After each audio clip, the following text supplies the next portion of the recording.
Ray Haycraft here with Paolo from Trivium at Welcome to Rockville in Jacksonville, Florida. This is our first, gates just opened, so haven't really seen much of the festival yet, but how's your festival been thus far? It's been very relaxing so far. Just haven't really done anything yet, so once the noise starts, I'm sure the energy will increase. Yep. So The Sin in the Sentence, probably, in my opinion, the best album absolutely thus far. We listened to it the whole way down here. Awesome, thank you. We've been hearing to great acclaim, fans really excited about it. What has been the reception for you all so far? It's been incredible. We've had to really increase how many new songs we've put into the set.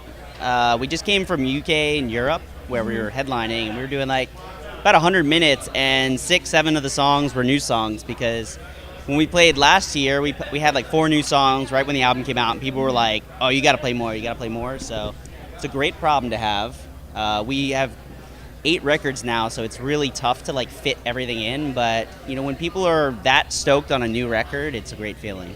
So we covered your show in Charlotte, North Carolina when you were playing with Arch Enemy. And the reaction from the fans when you would pull out something from one of the earlier albums, you all did a great job of playing like a good range from your entire catalog. Do you find that like fans are going back and rediscovering your old stuff that are kind of coming on later on? I mean, that's the best part about streaming and Spotify, Apple Music. It's like discovering a show that everyone was like hearing about, and you get into it like on the last season and you can go back and binge watch everything. It's like I do that with bands. Like I discover something and I go back and I listen through to everything. I think it's definitely increased like our back catalog sales going up just because people are like coming into our band from the last record and this record, and there's all this stuff to listen to now. Yeah, absolutely. Now, I've heard Trivium referred to as a gateway metal band. What do you think about that? Yeah, I think that's a good. I mean, I take that as a great compliment because I feel like we're a band that incorporates a lot of different subgenres into our sound. I mean, we mix up a lot of things, and I think if you listen to us and you have ever listened to us talk about music we like, it's really easy to kind of go back and try to figure out where the family tree is of our sound, and that's how we were with bands. Like when I discovered Metallica, I discovered Megadeth. You discover Slayer, and you start going from there, and then you start getting into like subgenres. You get into death metal, black metal, everything. I love that. That's what I love about the genre. It's endless discovery, and once you kind of get into one of those bands, like for me it was Metallica, it opens the floodgates. And it seems like with every album you all sort of reinvent yourselves a little bit. You try new things. What do you feel are some things that maybe were brand new to Trivium for this album? Definitely Alex Bent on the drums. I mean, he's a powerhouse, and I'm really excited for these shows because, if you came and saw us in the fall with Arch Enemy, you know how great he is. But a lot of people seeing us on this maybe kind of vaguely know about us or just discovering us or seeing us for the first time, and they're seeing us with like such an incredible drummer. I mean, that was a big change. And then with the new record, I mean, it was sort of like we wanted the intensity of our earlier records, but we wanted to keep the melody and song orientation of our writing that we had on the last couple records, where we really focused on melody and bringing Matt's vocals to the forefront of the song. But now it's surrounded by tons of riffs, crazy drumming, extreme music, twists and turns, and I feel like if anything it was like really solidifying what the vision is for our band. It wasn't as much of like, oh, we're going to try something brand new. It's like we're going to take all the best elements of our band and just bring it to the next level. Was there any specific influences or vision that you went into the studio with for this album?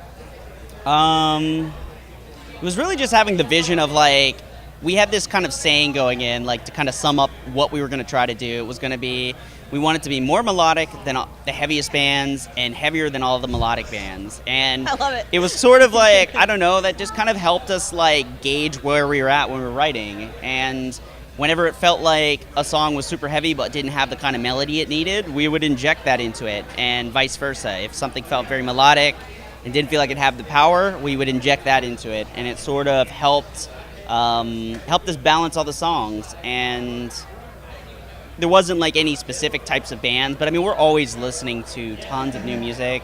I mean, listening to new bands, in my opinion, that's still like, it gives me that energy of like discovering new music and wanting to have that fire in our own sound. Now tell me a little bit about the return to Matt's old school vocals. It's the only way I can describe it. Yeah, the screams. Well, the big challenge for us on the last record was that we didn't know if Matt would be able to scream again. And he was relearning a technique all through the last tour cycle. And about halfway through Silence in the Snow, he really like nailed it again. And so he was able to bring back screaming into the set, not have to rely on Corey to do it all. So it was sort of like, okay, we can play a lot of our old stuff again. It was kind of a tricky time for us, you know. We weren't really sure where we were going to be if Matt couldn't bring that back. It would have been really tricky to do a lot of old stuff. But since we got it back, it's like, okay, we can play the old stuff again. And then when it was time to write the music, it's like, well, we have that in our arsenal again. We can use it in new ways. We can feature it in songs where we need it. And it feels good. It feels like a returning to home in a way with our sound. I think people love hearing that, and we love hearing it as well.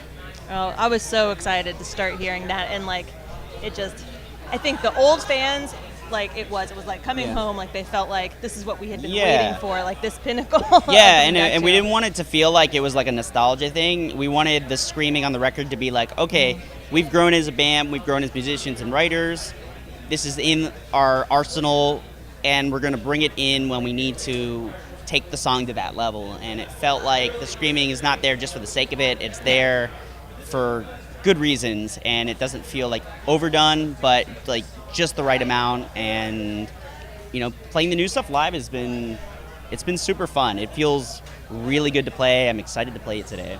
What song are you most excited to play live today? It's kind of tough. I mean, we're not playing a super long set, but I feel like every song in the set is like kind of a key tune. But I mean, we open up with Sin in the Sentence.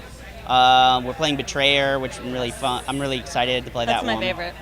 Yeah, it's gonna be fun. The first three songs are pretty heavy, so it's gonna kind of kick the gates open for us. Have there been any songs that have been fan favorites that you maybe weren't expecting, or from the new record? Honestly, just like how well it's been received across the board, like every song. I mean, Heart From Your Hate, even like.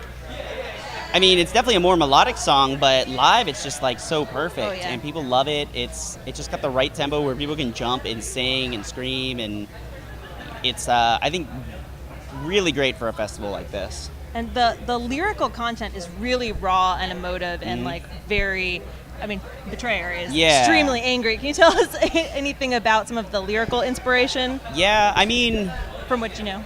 Yeah, I mean, you know, Matt and I kind of did primarily all the record's lyrics, but you know, when it came to like a song like Betrayer, you know, when Matt had brought in some of the lyrics, I was kind of like trying to push it to be more like, you know, make it feel more personal, because like when it first came in, I felt like the lyrics were like you're kind of like describing this like thing that happened, but you sound detached. Like make it more personal. Put people in the room with you while you're telling the person this stuff. And so we really workshopped the lyrics. Oh, that works now. we thought really hard about it. I felt like that was one area that we could take it to another level than we had previously done.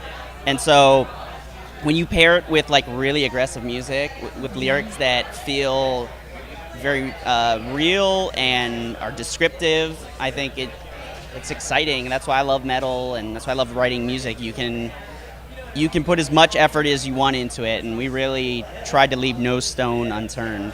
And you can definitely tell.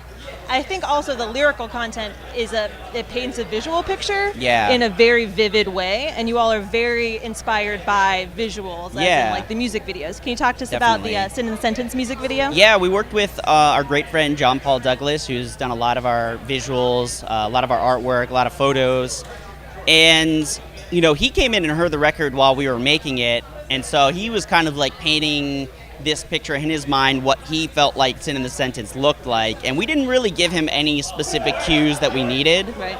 And that's kind of something we do with people. We don't tell them specifically like, okay, the song means this, it's got to look like this, it's got to be literally a translation of what we're talking about. And what was really great was to see the Sin in the Sentence back and sort of see the visuals and ideas he got from our words and what he thought it meant. Yeah. And it just kind of gives it a lot more color and depth, and I don't feel like we own the meaning of a song. Sometimes, like, I'll hear a fan's interpretation of the song, and I kind of almost like that more. It's like, oh, that's cool, like, the way you took what we were talking about and spun it into something even more creative. Awesome. Oh, I love that video. It's just Awesome. so Thank much you. going on Yeah. visually. There's always something That I'm was a fun one to discovering. make. Yeah. Well, what else can we tell fans to look forward to coming up? We have a little bit of touring we'll be announcing very soon, a little bit in the summer, a little bit in the fall, so stay tuned. If we haven't hit your city yet, probably going to do that, and if we have hit your city, expect some more headline shows soon. We'll come back. Yes. Do you have any other words of wisdom for our fans back home? Just thanks for supporting us. Hope you guys enjoyed our set at Rockville. If you didn't, we'll see you sometime later this year. All right. Thank you so much Thank for you. taking time with us. Thank you very much.